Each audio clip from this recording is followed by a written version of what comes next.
What's the difference between martial skill and prowess? Martial skill is your ability as a commander, so it will affect how good you are commanding troops on the battlefield.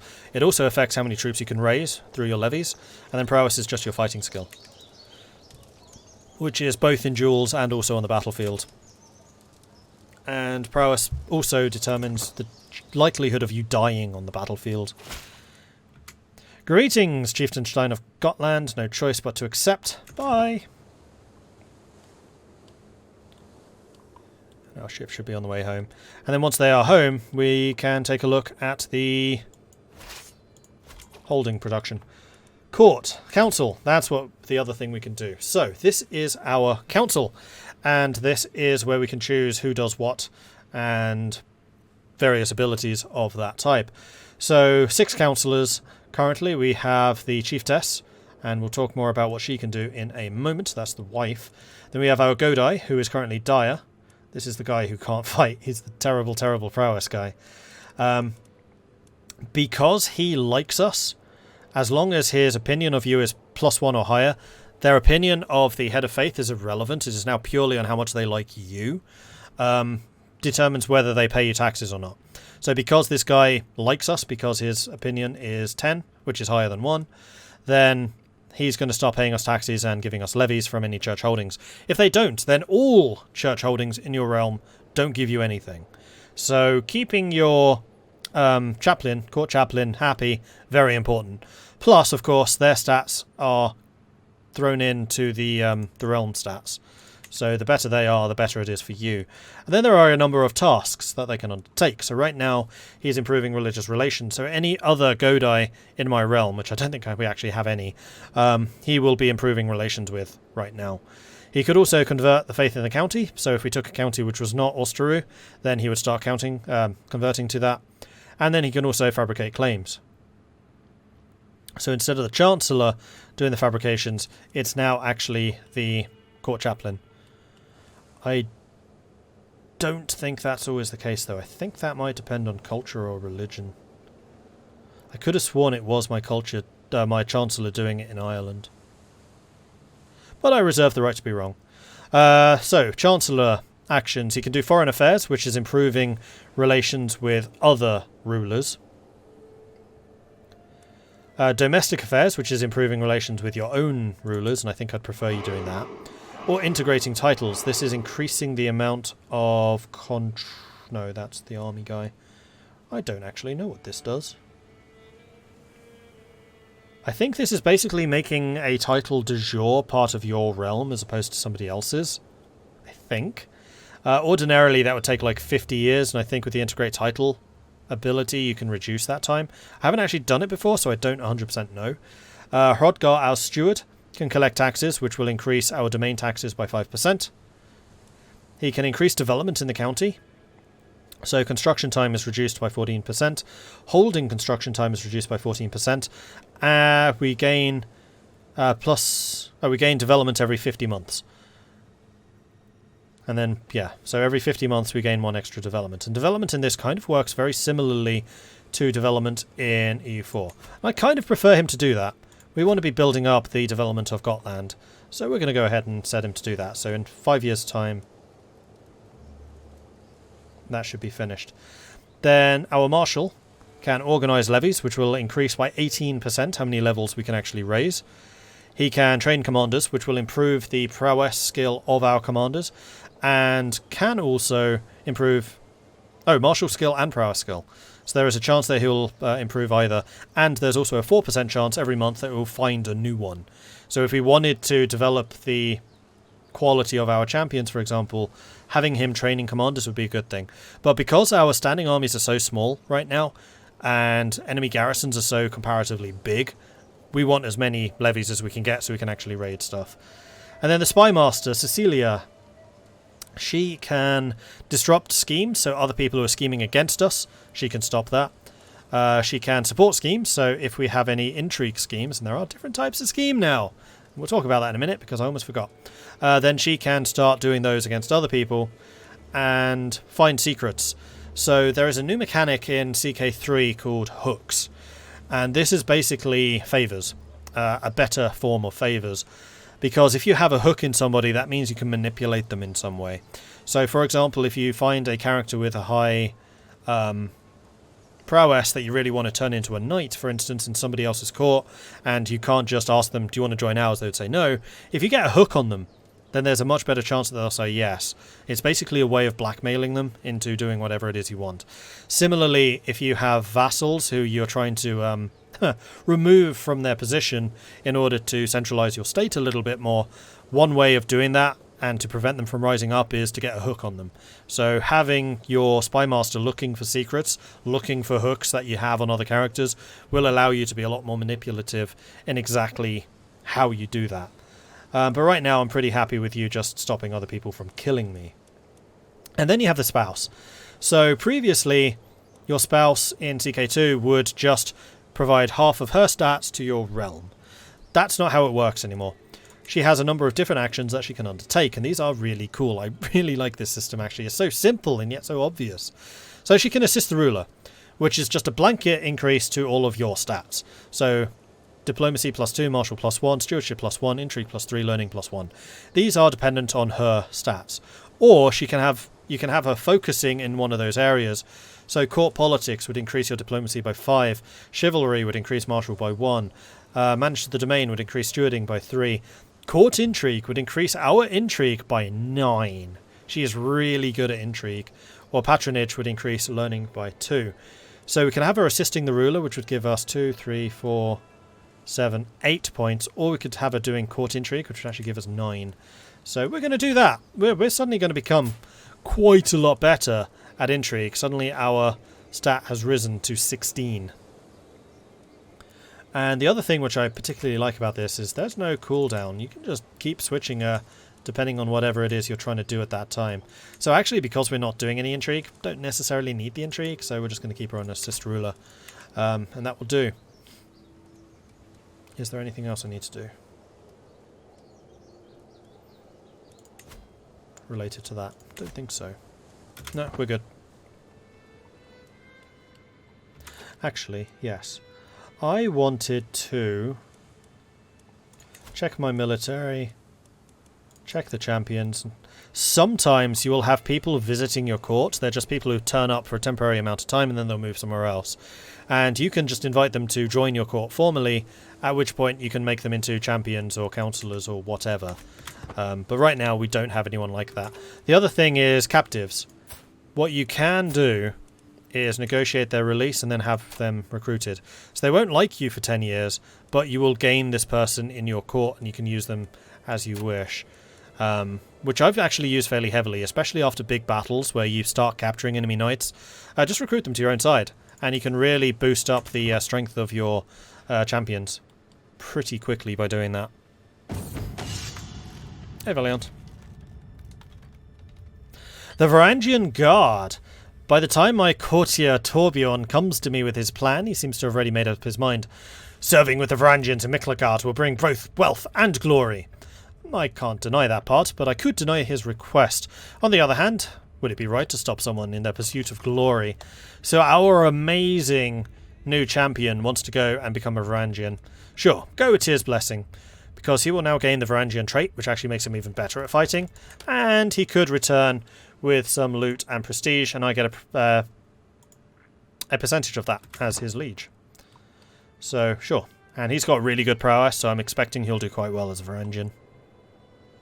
Although I don't know if that's based on prowess or martial.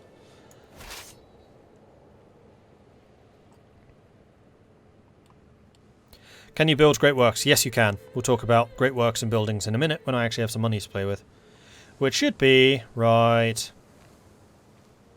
now.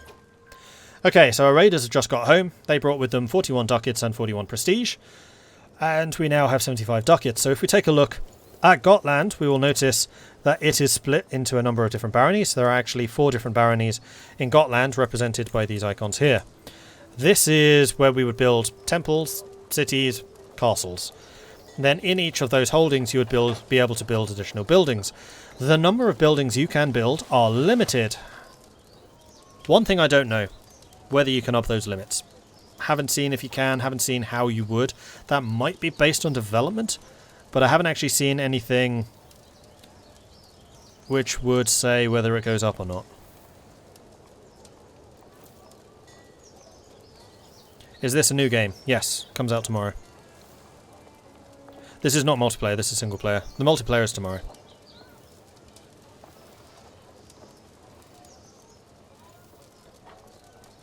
So, we can build a number of different buildings. So right now we have longhouses and a level 2 fort, also known as a tribal hold.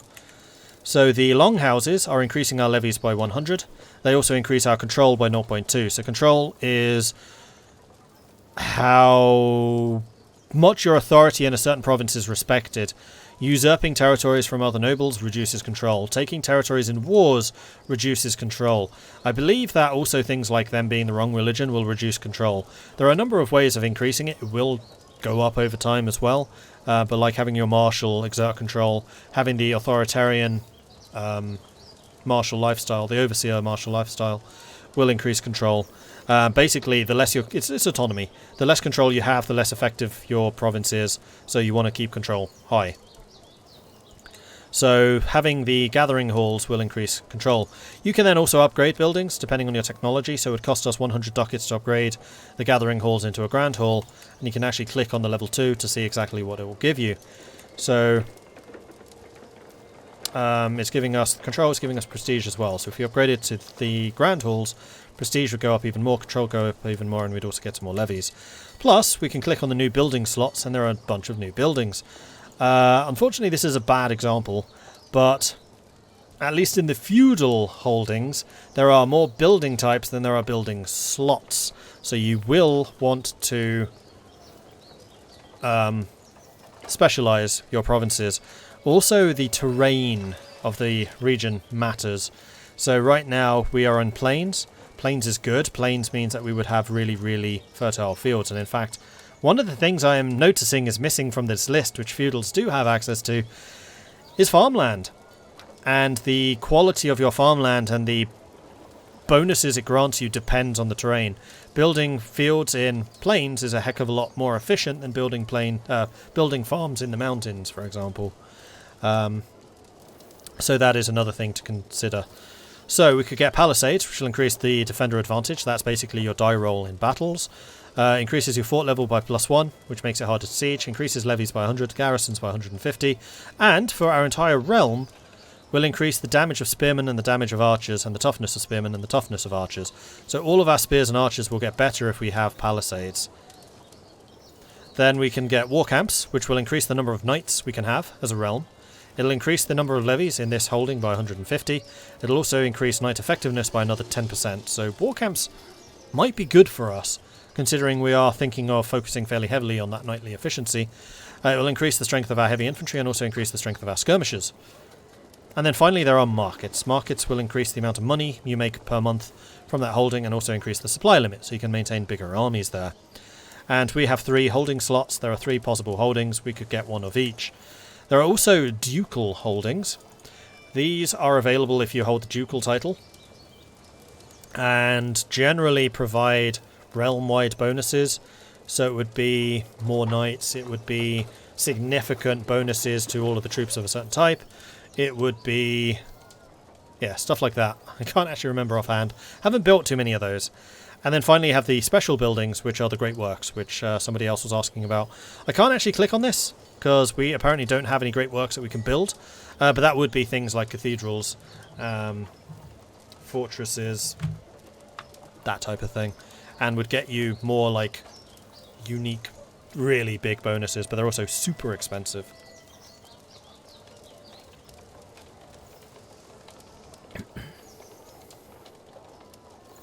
I was going to take the morning before work to watch the new Kemerovo, but this is way better.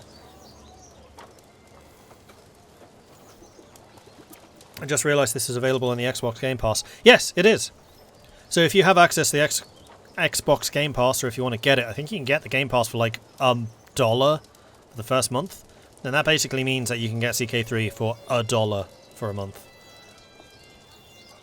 So, very, very generous deal going on the Xbox Game Pass. Plus you can, of course, get this from Steam. Or, better yet, I don't remember what the code is. PDX Store? Yeah, PDX store. Or you can use that link and then I get a little kickback as well if you want to support my channel. And that's going to the Paradox store. You will get a Steam key if you do that. Is there any sort of diplomacy map mode? I think so. Haven't really done much diplomacy because we're kind of tiny. Yes, so if you press the little plus above the shield, there are new map modes. Actually, no, there is no diplomacy one. Government, development, terrain, counties, realms, empires, kingdoms, duchies, faiths, cultures, and houses. Houses is dynasties, so you can see whose dynasty is everywhere.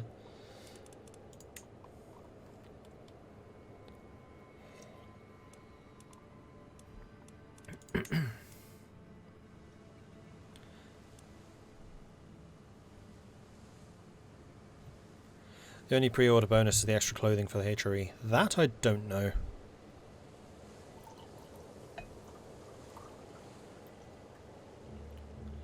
Yeah. No, at this point the Colossus would have been knocked down. Better example would...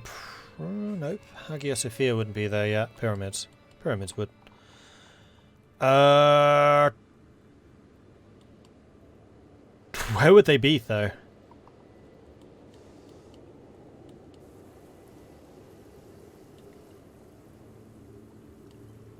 And I don't know if great works are necessarily wonders.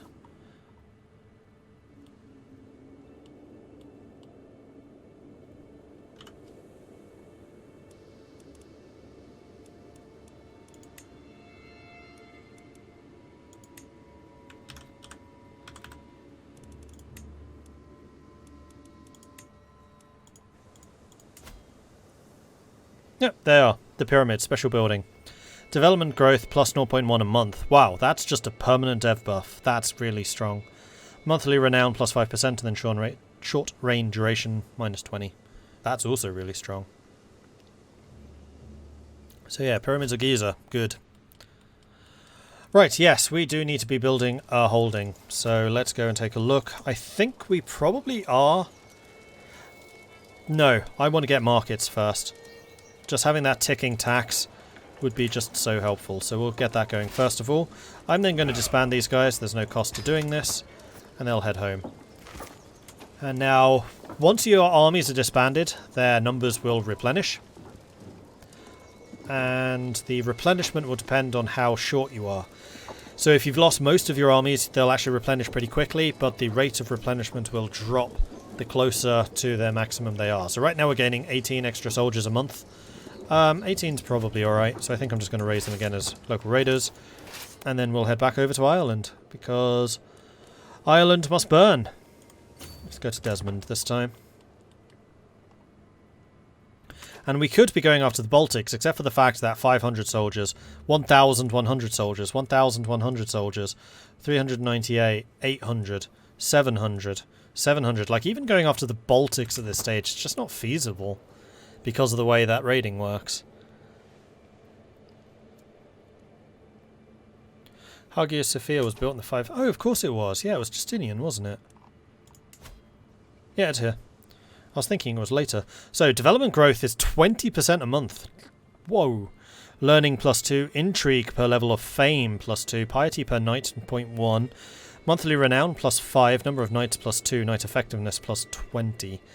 So yeah, Hagia Sophia, pretty strong.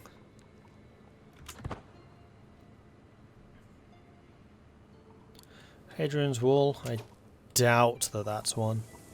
Oh, no, it's on the map. Yeah, it is. Building construction cost -10.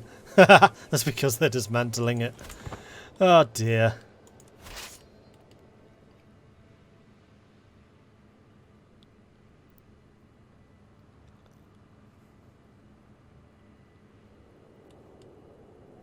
And yeah, the animations in this are actually surprisingly detailed. Like, if you get into a fight, they really go at it.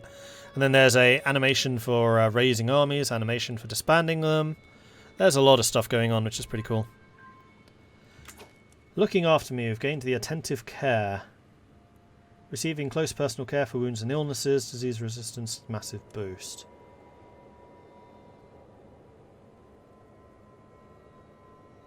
Okay. Am I wounded? No. Oh, and I'm a military engineer. Right. I don't know if the siege phases counts for raiding. No, that's always a 44 days. That doesn't have any effect. I did test. So one of the things which you can eventually build, and I would highly recommend doing it if you're a feudal, is building mangonels and ballistas and siege engines, because they will significantly increase the speed of sieges, and it's a men-at-arms unit type, so you're carrying those with you. But we haven't researched them yet. Guards drafted for levy. Chieftain of Gotland gains Thieves Guild. Why? Oh, because our marshal has an average skill. Fair enough. Alright, so we are now here in Desmond, and Desmond will burn. And we'll get this looted. Looks like these guys are starting to fight each other for consolidation. In fact, here we go. Animation from fighting.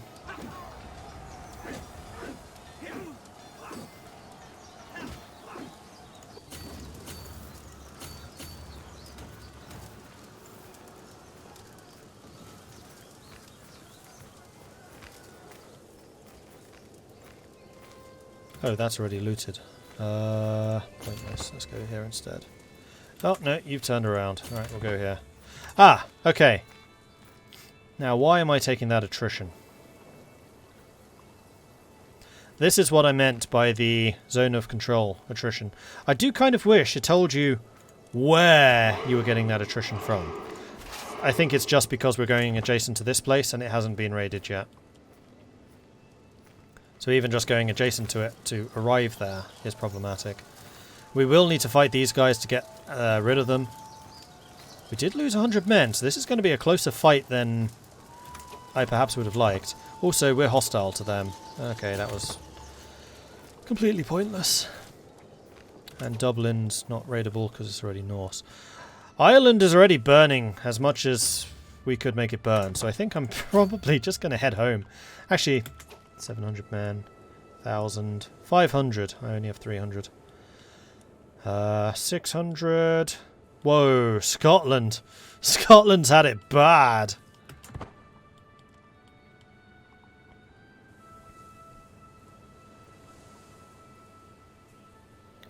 How's the performance of the game on the system? Completely smooth. Like butter smooth. I've had no problems. And another thing which I just want to show you because this is really impressive. I'm going to save it first because this is a bit risky. Speed 5. You ready for this? So keep an eye down here. This is where the speed is now. This is one of the things that took me a bit to get used to. Is the fact all the time and date stuff is down there instead of up there. So are you ready for this? We're going to do speed 5 for just a second. Ready? That's speed 5. Do you see it? We're home.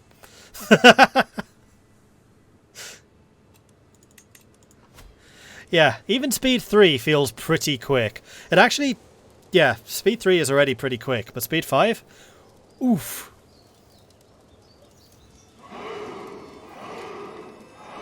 Is this the same engine? Yep.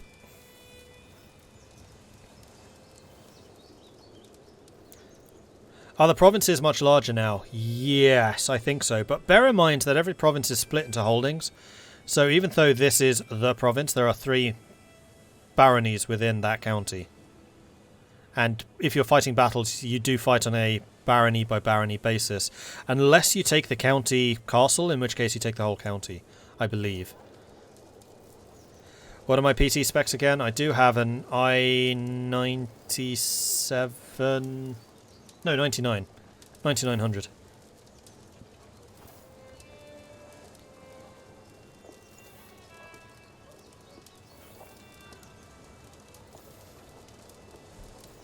Yeah, speed 5 is super, super fast.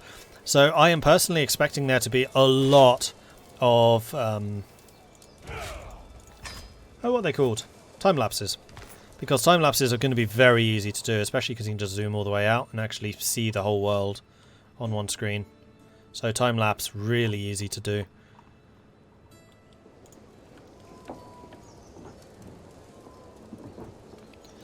Right, let's move on. Need to recover my forces because we lost 100 men there, basically needlessly. I want to take another look at the knights, just to see if there's anybody else available. I'm really tempted to send out an invite for champions. Ah, this costs prestige. Okay, yeah, I'm perfectly happy to send out prestige. So at least 3 able-bodied men with 12 or more prowess will arrive as guests in the coming months. So send out the herald, we'll pay our 150 prestige for this, and we'll start getting some much higher prowess champions so we can really bolster our forces. Does CK3 multiplayer work across Steam and Xbox? I would imagine so. I don't know for sure though, Poet. I don't know. Chieftess Alfildir has become pregnant. Ulfig has arrived at court, so let's go and take a look at Ulfig. Ulfig is a 13 prowess. He is a skilled tactician.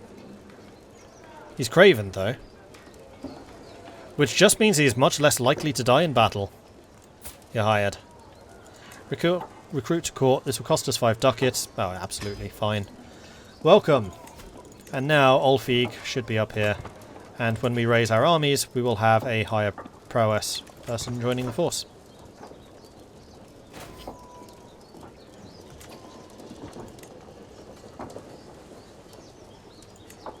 Close those just by right-clicking on them. Okay, so another thing which this game does, which I particularly like, and I've been kind of ignoring it because I don't need it as much because I've played a fair amount, but if you're a new player, this tab up here is really useful. So, as part of the game, you do have the tutorial, which will handhold you through the basics of the game, and it does a very good job of that. But the issues will highlight all of the things that you can do, and even like more advanced players, still going to be useful seeing this, because like it tells you, you can ransom Murnak for money. Oh yeah, I forgot I could do that. This guy doesn't look like he's actually raising much money, so we're just going to demand the 35 from him, and that's fine. And now we've done that, so done. And you can also close these if you feel like you're not interested in those things. And we do also have Inga, who is a child who needs a guardian.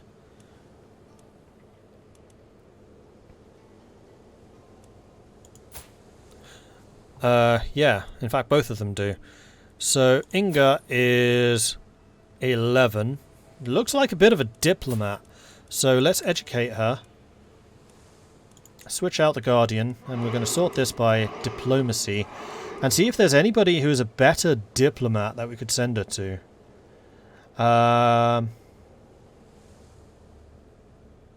She sucks at intrigue, so I don't think sending her to her mother would be very good. Here we go, charismatic negotiator. So Ylva, even though her own diplomacy is not that great, cynical, sadistic, fickle. Those are terrible traits, which I definitely don't want to have my child have. Fickle, especially, is actually really bad. So this is arbitrary. It's instead of arbitrary. And there are some huge downsides. I'm completely coming up with a blank as to what those are. I just remember I had a fickle character in my court and they caused me no end of grief. Ormir is a thrifty clerk. Fortune builder. So Cecilia is actually a bit better.